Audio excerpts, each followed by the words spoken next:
Chers internautes, c'est un plaisir de vous retrouver pour un nouveau point de l'actualité en Côte d'Ivoire. 0022. Le commerce de la ferraille et d'autres objets recyclables est devenu un négoce à part entière. Chaque jour, des camionneurs lourdement chargés déversent dans les entrepôts d'Abidjan le fer mort ramassé à travers le pays. Comment s'approvisionnent les ferrailleurs? Gagnent-ils de l'argent? Notre incursion dans un monde en perpétuel recyclage. Ça va faire 5 ans que le père Diakité Mohamed vit à Boundiali. Quand il est venu d'Abidjan, là, son travail l'a suivi. Il appelle son activité fer mort.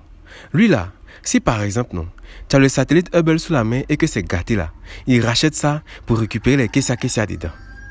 Écoutons-le. Bon, souvent c'est les enfants avec le propriétaire, les ordures qui sont gâtés là, qui vont les jeter, souvent ils viennent me vendre, je paye les kilos à 25. Puis quand c'est beaucoup, je fais un chargement sur Abidjan.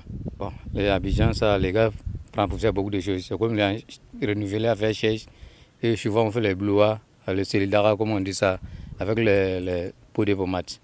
Voilà. Non, c'est bon, mais c'est pour recycler. Voilà, c'est pour recycler, exactement, c'est ça. Ah bon, ça dépend. S'il a échoué, il peut venir comme nous. Nous, on a échoué. Personne qui veut sortir son enfant actuellement, il va faire école là, puis sortir, il faut venir faire ce travail. Non, ça, moi, je ne dis pas. Parce que nous, on a échoué. Donc voilà, c'est ça qui est ça. Et puis ça qui est là aussi. C'est grâce à ce que beaucoup considèrent comme bon pour la poubelle que le père Diakité s'occupe de sa famille. 64-87. Toujours dans la même veine de traitement de déchets industriels et ménagers, allons-y à la rencontre de Koulibaly Lassiné, fabricant de matelas traditionnels. Les résidus de coton évacués par les usines sont ses alliés. C'est dans la région de la Bagoué, plus précisément à Boundiali. La région de la Bagoué est connue pour sa production de coton. On y compte même plusieurs unités de transformation. Quand ces usines transforment le coton là, Koulibaly Lassiné utilise les déchets là pour faire des matelas. Il peut produire jusqu'à 20 chaque jour. Écoutons le descendant de Lavoisier. Moi là, je me nomme Koulibaly Lassiné. Ça fait maintenant 10 ans que je suis dans la fabrication de matelas là. Ce que je prends pour fabriquer là, on appelle ça à Kandje. Au fait, on va prendre ça dans les usines. Ce sont les résidus de coton là. Quand ils ont fini de traiter leur coton là, c'est ça nous on s'en va prendre pour venir fabriquer. Par jour, je peux fabriquer 20 comme ça. Et puis là, le prix est entre 2000 et puis 3000. Dans le travail là, il y a beaucoup de poussière. Voilà pourquoi je porte cache-nez. Sinon là, il risque de tomber malade. Et puis, souvent il boit bonnet rouge ou bien il achète lait de vache. Les étapes de la fabrication de ces matelas traditionnels là sont très simples.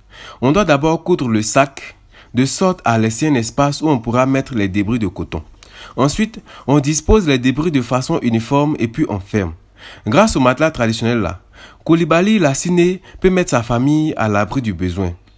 Mais famille de ceux qui achètent là, ça c'est une autre affaire. 54-14. L'agriculture constitue l'activité lucrative ou pas par excellence dans les zones rurales.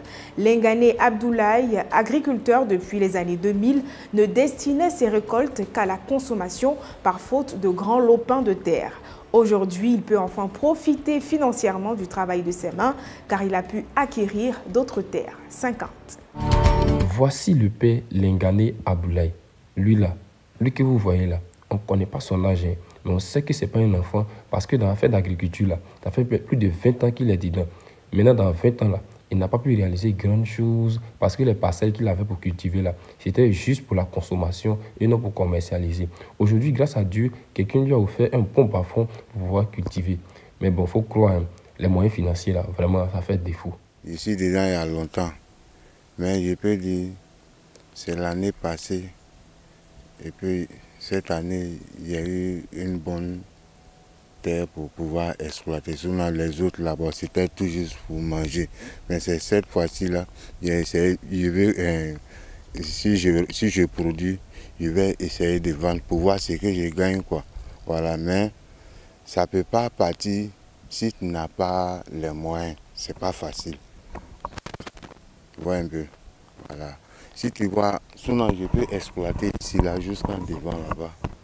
Mais si j'ai pu exploiter jusqu'en devant là-bas, là, en tout cas, il y a 2 bas-fonds. Le plus grand même là, c'est en bas là-bas. Là.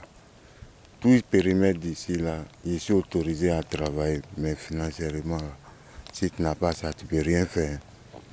Voilà, le boulot aussi que nous on fait aussi, ça ne nous permet pas aussi, bon, d'avoir grandes choses à côté. Du jour au jour, c'est pas facile. Vous avez vu, hein, c'est ça qui est ça et c'est ça qui est là aussi. Le succès de ce pays repose sur l'agriculture. Ainsi s'achève le point de l'actualité en Côte d'Ivoire. L'information continue sur ppsoup.com.